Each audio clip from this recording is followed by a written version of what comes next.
lá no livro de Zacarias, que é exatamente o livro que nós estamos lendo aí, já naquela leitura dos nossos cultos. Zacarias capítulo 2.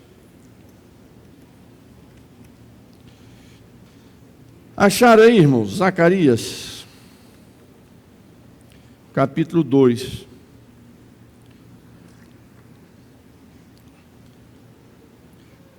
Eu quero ler o verso 4. Você precisa manter o texto aberto enquanto nós vamos ministrar. Por quê? Porque eu vou correr outros versículos aí, dentro desse próprio capítulo. Então, você já fica com a Bíblia aberta para você acompanhar a sequência da ministração da palavra e a leitura. Verso 4, eu vou ler numa linguagem mais fácil, que é da NAA. Diz assim: e lhe disse: corra e diga àquele jovem, Jerusalém será habitada como as aldeias sem muralhas. Presta atenção à palavra, como as aldeias sem muralhas, por causa do grande número de pessoas e de animais que haverá nela. Agora vem o verso 5. Pois eu serei uma muralha de fogo ao redor dela, diz o Senhor. Eu mesmo serei no meio dela a sua glória. Tá bom? Mantenha o texto aberto, que nós vamos voltar aí daqui a pouco. O livro de Zacarias, Ageu e Malaquias, eles foram escritos depois do exílio. O que é isso, pastor Sosta? Israel, segundo as profecias de Jeremias e dos antigos profetas, por causa da desobediência, seria levado cativo. E assim foi cumprido. Jeremias, ainda vivo, ele viu a Babilônia invadir Jerusalém e levar o povo de Jerusalém com o rei e tudo mais. Inclusive o rei, o Nabucodonosor, rei da Babilônia,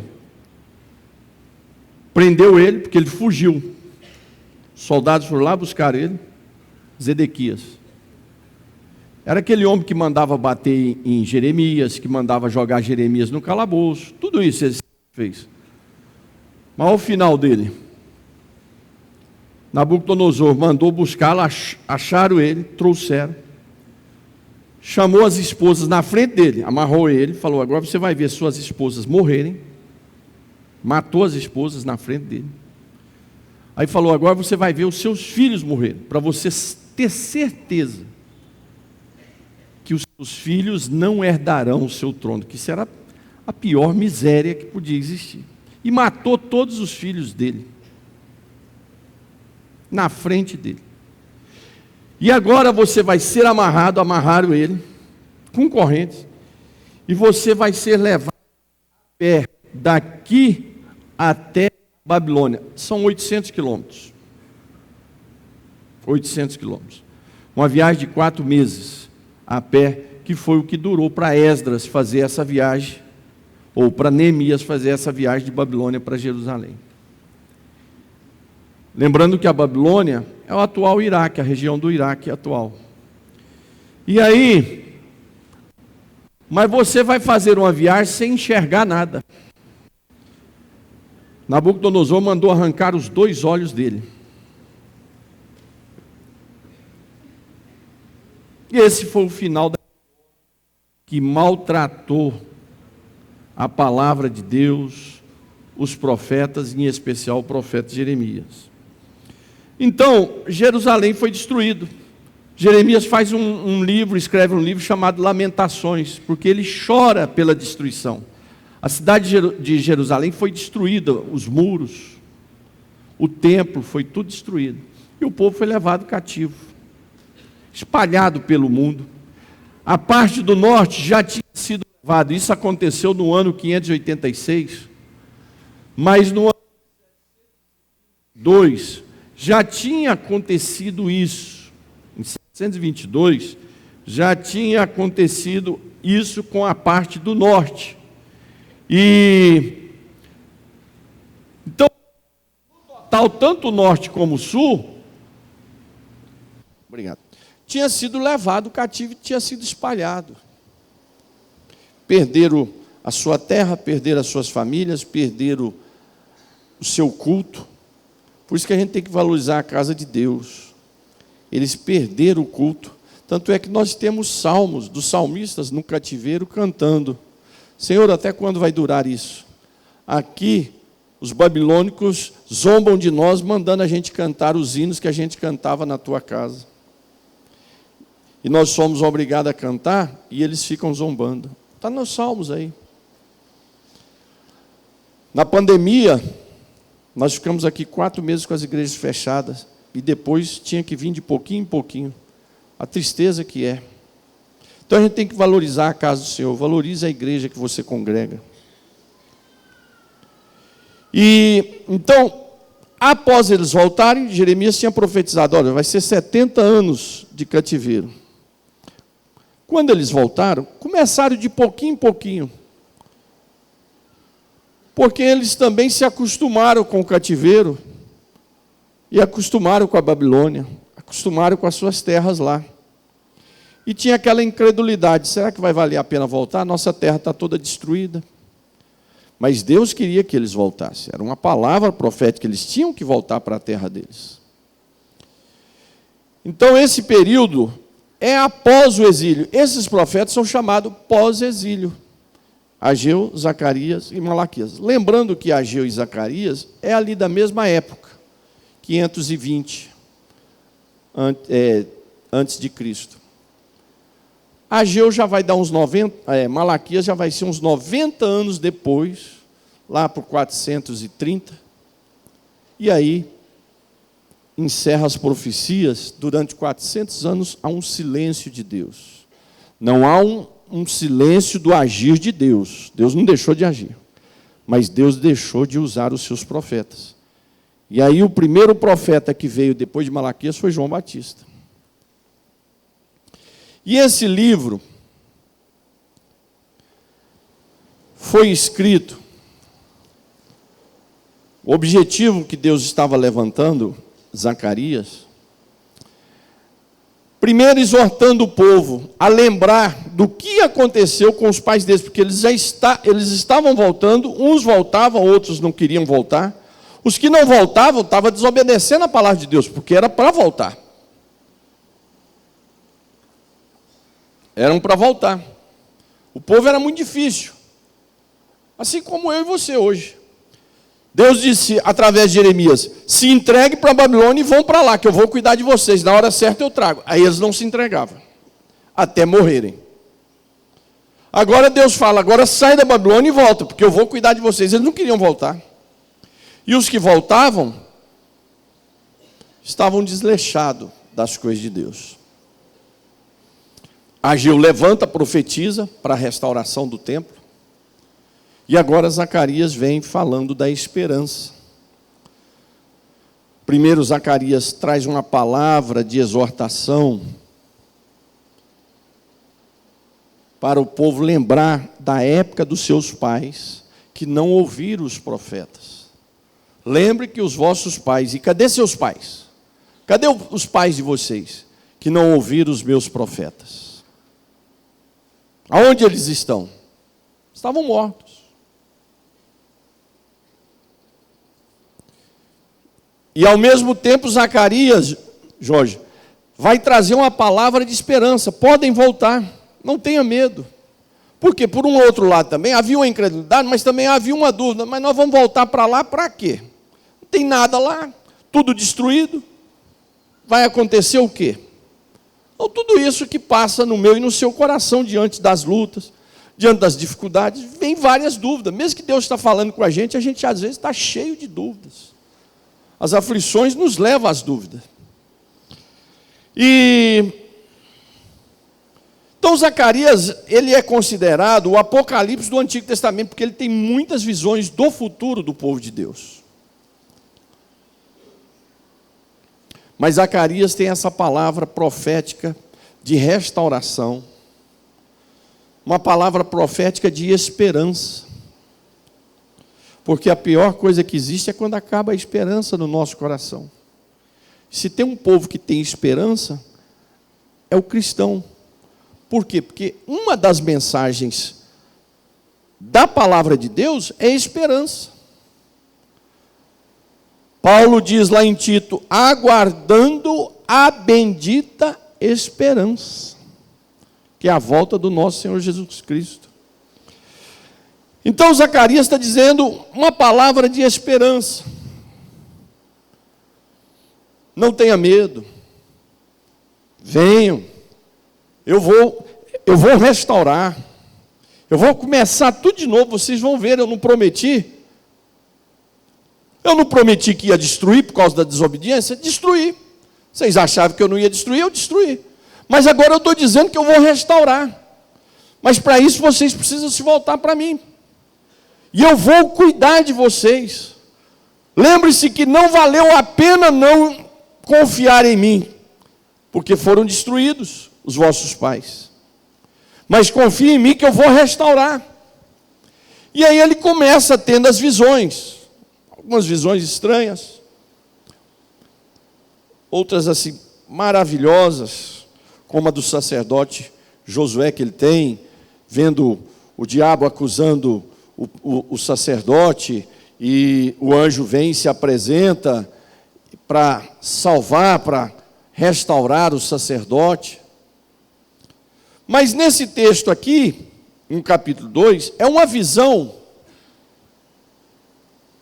que o profeta vê um homem com uma vara de medir e começa a medir a cidade. Isso tem um significado no texto. Simboliza restauração da cidade. Ora, ninguém aparece num terreno baldio, compra, cerca e começa a fazer as medidas se ele não for restaurar ou construir ali.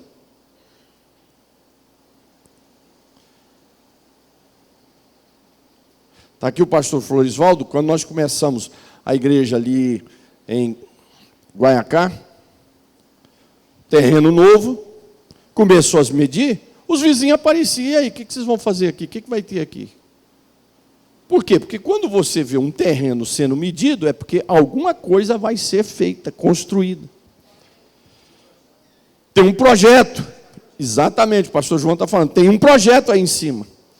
Então essa visão que o profeta vê, desse homem medindo a cidade, é o projeto de Deus, de restaurar a cidade, e se vai ter cidade, vai ter casas, vai ter comércio, vai ter a igreja, o templo, e, consequentemente, lugar para a morada do povo. Desenvolvimento, crescimento, relacionamento de pessoas, vida. Então, aquela cidade abandonada, triste, que você vai ver a descrição disso lá em Lamentações, a tristeza que vira a cidade de Jerusalém, com o profeta Jeremias descrevendo a miséria que virou a cidade, com o templo destruído, com as muralhas destruídas, com gente morta, com sangue nas ruas, o povo indo embora pelo deserto, né? Exatamente. Então, agora não, era o contrário, era restauração, projeto. Deus estava restaurando agora lares. O projeto de Deus era restaurar lares, famílias, casas, o culto, o templo. E era para o povo confiar nisso.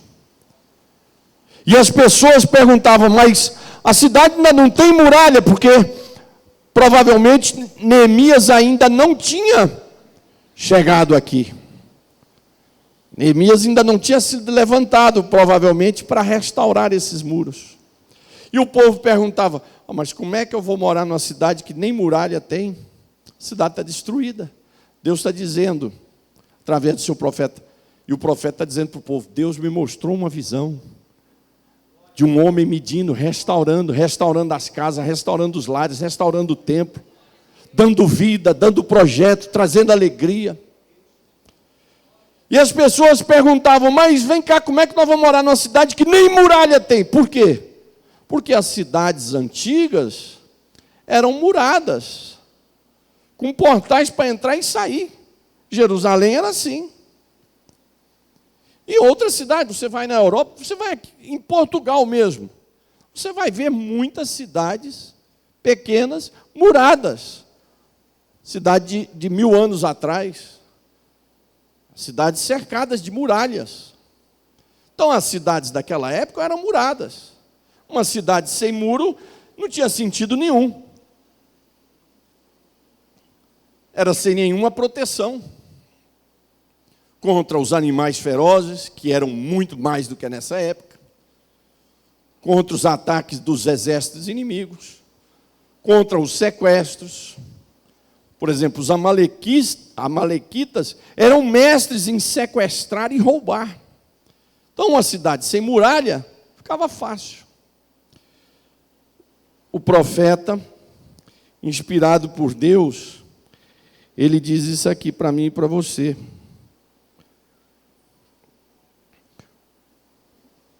Deus diz: levanta um jovem para sair correndo lá no meio do povo e dizer: Jerusalém será habitada.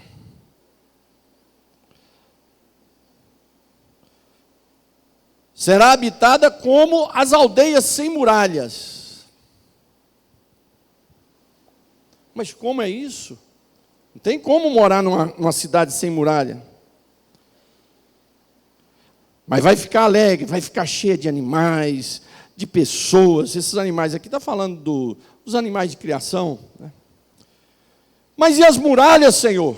Aí o Senhor responde: descansa o vosso coração, pois eu serei uma muralha de fogo ao redor dela.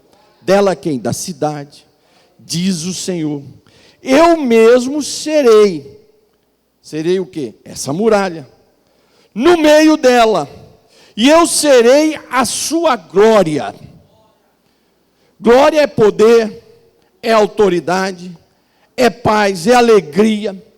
Quer dizer, Deus está dizendo: olha, não preocupe com muralha, porque eu vou ser essa muralha, e não é uma muralha somente, eu vou ser uma muralha de fogo. Tá bom para vocês? Não é só uma muralha, eu vou ser uma muralha de fogo. Porque as outras muralhas, como a gente vê nos filmes, muitas vezes os inimigos chegavam com as escadas, nas madrugadas, ia subindo. Muralha de fogo não tem como tocar. Você pega no fogo, você pega uma vasilha que está queimando, ninguém toca onde está ardendo de fogo, de calor, de quentura, porque você vai queimar. Deus está dizendo: não vai ser só uma muralha, porque a muralha ela tem uma proteção, mas ela tem as suas falhas. Eu serei a muralha de fogo. Inimigo nenhum, com estratégia nenhuma, vai adentrar, vai penetrar, vai entrar. Ninguém vai tocar em vocês, porque eu serei essa muralha de fogo. Inimigo nenhum tem armas, tem projeto para conseguir destruir a minha muralha, que sou eu mesmo.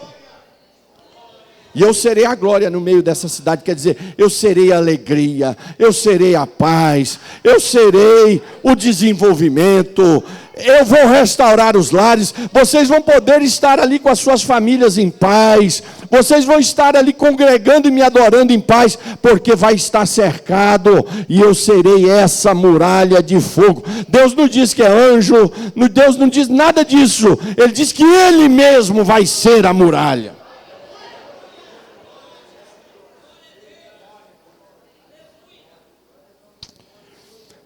Amados, a palavra de Deus ela é a mesma ontem, hoje e vai continuar sendo eternamente. Qual é a aplicação para mim e para você nesse texto? Pastor, mas o que isso significa para mim?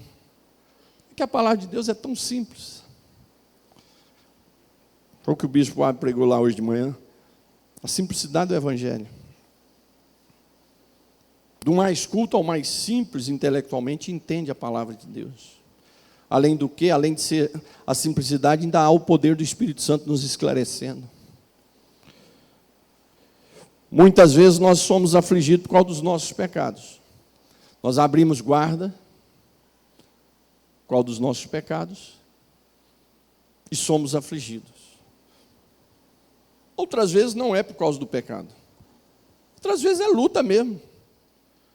A gente passa luta, Jorge, não é só porque pecou. Essa luta mesmo, são as aflições. Jesus disse, no mundo vocês vão viver uma paz tremenda, vai ser um paraíso isso aqui. Fiquem tranquilos que eu vou morrer na cruz por vocês e depois vou ressuscitar. Isso aqui vai ser uma paz.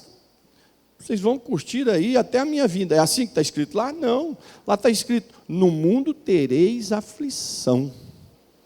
Ele não disse isso para o ímpio, ele disse isso para a igreja. Lugar de aflição. Então as aflições batem na nossa porta. Você está lá orando, tudo, tentando se virar a Deus, mas a aflição vem, bate na porta e não pede licença, sai entrando. Essas aflições são variadas. São variadas. É uma morte que bate na porta, é um desemprego, é uma doença, é uma perseguição, é uma calúnia, é um desentendimento familiar. Bate na porta. Mas o Senhor, com o seu povo, Ele sempre tem um propósito de restaurar. Se Ele muitas vezes também permite, ainda que não foi por um pecado seu ou meu, permite por causa do pecado, porque é uma correção, está corrigindo. Pai corrige filho. E Paulo usa de uma metáfora fantástica. Quem não é corrigido é porque não tem pai. Então, quando eu chamo a atenção de um pastor, de um obreiro, de uma orientação, é porque eu estou orientando como pastor, que se não fosse, não precisava preocupar. O pai também, a mãe corrige porque ama. Ninguém corrige o filho dos outros. Eu sempre falo isso. Quando pecamos, Deus nos corrige, porque somos seus filhos. Ele está dizendo, está errado. Anda pelo meu caminho. Volta para mim. Mas também, Ele trabalha em nós, mesmo que não pecou, mas Ele tem que trabalhar na nossa vida, nos aperfeiçoando. Aquele texto lá de João capítulo 15, hoje mesmo o bispo fez essa citação, quando ele ministrando, vós sois a vara, Cristo é o tronco, vós sois a vara. Aí tem dois tipos de varas. Aquela que não dá mais fruto, ele corta e joga onde? No fogo. Ali está falando de crentes. Mas tem aquela outra vara, que ainda dá fruto, mas diz que o agricultor vem e vai podar ela, vai dar uns cortes. E será que se a vara pudesse falar, chega o agricultor ali com um instrumento, cortando, limpando, para melhorar, para ela produzir. Com certeza a árvore gritaria, choraria. Mas ela não está sendo arrancada, ela está sendo preparada para dar mais frutos. O agricultor está cuidando daquela vara, porque encontrou nela frutos. Aí diz, olha, para dar mais fruto eu vou dar uma melhorada aqui. E aí vai lá, limpa. Esse limpar dói. Mas daqui a pouco vem os frutos. Quando Deus também permite as aflições, é porque está trabalhando no nosso caráter, melhorando o nosso caráter, a nossa vida, o nosso relacionamento com Deus, o nosso relacionamento com o próximo. A gente precisa melhorar o relacionamento com o próximo, com Deus, com a família. Deus vai trabalhar. O agricultor vai... Opa, espera aí. Precisa melhorar um pouquinho. Deixa eu dar uma limpeza aqui, porque vai dar mais frutos. É assim que Deus faz. Então, vem essas lutas. Mas lembre-se que o nosso Deus é o Deus da esperança. Ele quer restaurar. E Deus diz a Jerusalém e ao povo dele, venha para a cidade, não fica com medo não, porque eu vou restaurar. Eu vou ser a muralha de fogo. Senhor, não tem muralha, não tem como viver numa cidade daquela. Aquilo virou um deserto. Descansa o teu coração, porque eu serei a vossa muralha e serei uma muralha de fogo. Irmãos, essa é a palavra para mim e para você. O nosso Deus, descansa o teu coração, porque Deus vai restaurar na sua vida. Deus vai restaurar o que está precisando ser restaurado na sua casa, no seu lar, na sua família. Senhor, mas não tem como. Está tudo arrebentado. Eu serei a sua muralha de fogo. Eu serei a sua muralha de fogo. O que quer dizer isso? Que o Senhor vai estar em volta de você.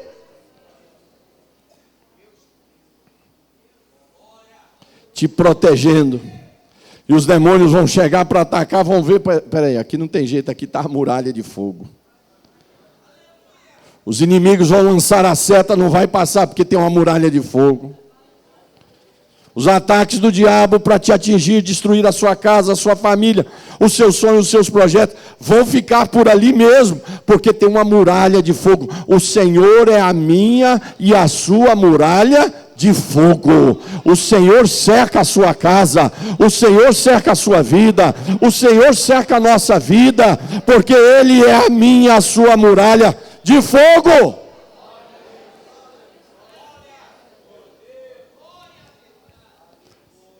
Pastor, mas crente morre? Morre. Ué, mas ele não é muralha de fogo? É. Um dos motivos que Deus tirou o homem do paraíso é porque se ele comesse da árvore da vida, ele não morreria. Se ele não morresse, nunca mais ele voltaria ao Senhor. A morte, para o crente, é a porta para chegar aos pés do trono da graça. Na hora certa, é claro. Porque Deus nos deu o espírito de vida, Ele quer que a gente tenha essa vontade de viver. Por quê? Porque foi Deus que deu isso. Senão todo mundo era suicídio coletivo. Mas você tem vontade de viver por quê? Porque Deus deu isso. Ele é a sua muralha. Levanta a sua mão direita, por favor. Feche os seus olhos. Senhor, Tu conhece essa Tua serva, Tu conhece esse Teu servo com as mãos levantadas. Tu conhece essa moça, esse rapaz, essa adolescente, esse adolescente. Senhor, eles levantam as mãos agora. Tu és a muralha de fogo em volta desse adolescente, dessa adolescente, desse jovem, dessa jovem. Tu és essa muralha de fogo em volta dessa família, desse casal, deste teu servo e dessa tua serva. Senhor, coloca essa muralha de fogo agora em volta dele.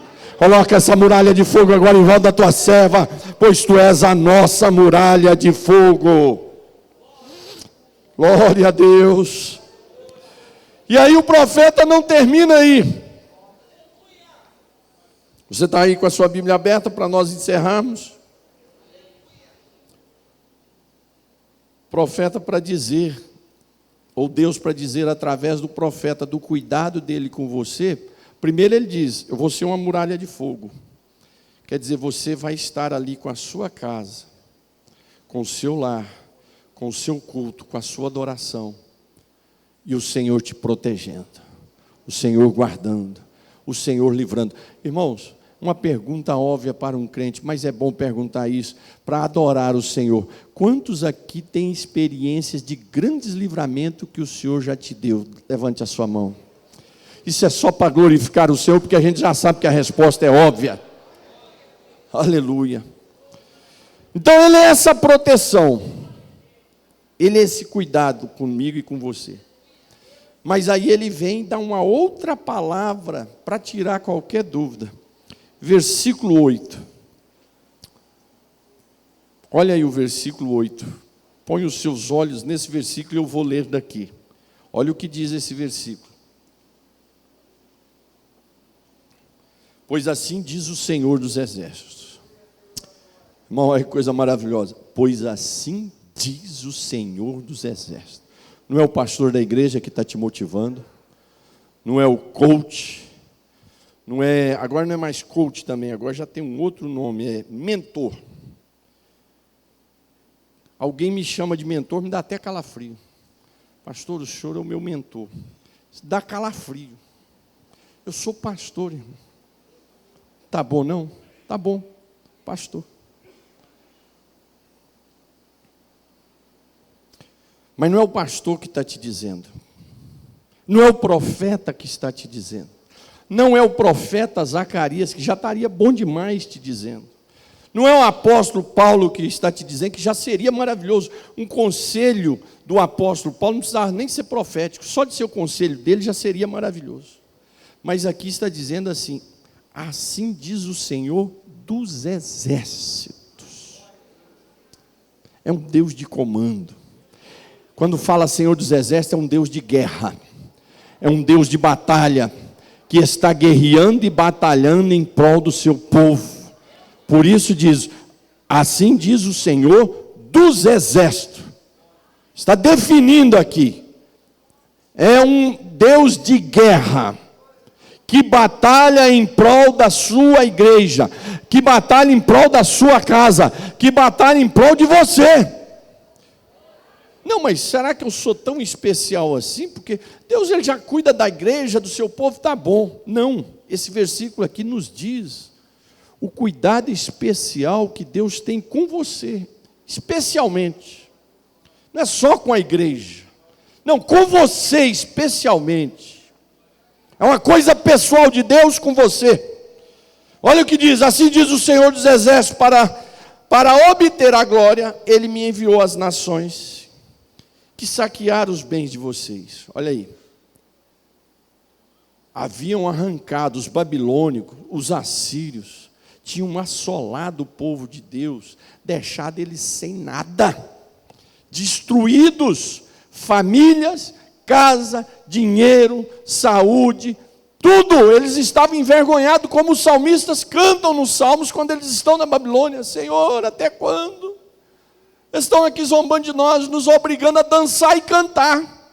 E ficam zombando. Quer dizer, olha o que a Babilônia fazia com eles. Mandava, canta e dança. Não, canta e dança aí para nós vermos. E dava risada. As nações saquearam os bens de vocês. Arrancaram tudo, mas eu vou restaurar. Eu sou a muralha de fogo. E agora ele diz assim: porque aquele que tocar em vocês, toca na menina dos meus olhos. Isso aqui é uma palavra de Deus direto para o seu povo. Se é direto para o povo de Deus, você é povo de Deus. Isso aqui é uma palavra de Deus direto para os seus servos, para as suas servas. Essa aqui é uma palavra de Deus que permanece até os dias de hoje. Se alguém tocar em você, toca na menina dos meus olhos. Interessante, essa frase, porque aquele que tocar em você, toca na menina dos meus olhos, é uma frase poética. É uma poesia. E ela, a única vez que é citada na Bíblia, é aqui. Ela é uma expressão poética. É uma poesia. Olha a beleza disso aqui, é uma poesia. E Deus está dizendo, olha, quem tocar em você, quem tocar na sua casa, quem tocar no seu lar, quem tocar na sua família, está querendo mexer com a menina dos meus olhos. Ninguém pode tocar na menina dos seus olhos. Ninguém pode tocar nos seus olhos. Você não deixa ninguém tocar nos seus olhos. O Senhor está dizendo, assim como nós temos um cuidado especial com os nossos olhos e não deixa nada tocar aqui, o Senhor está dizendo, você é essa menina dos olhos de Deus. Você está aqui dentro. É isso mesmo, é falar em língua estranha e adorar, porque você está debaixo da maior proteção de Deus.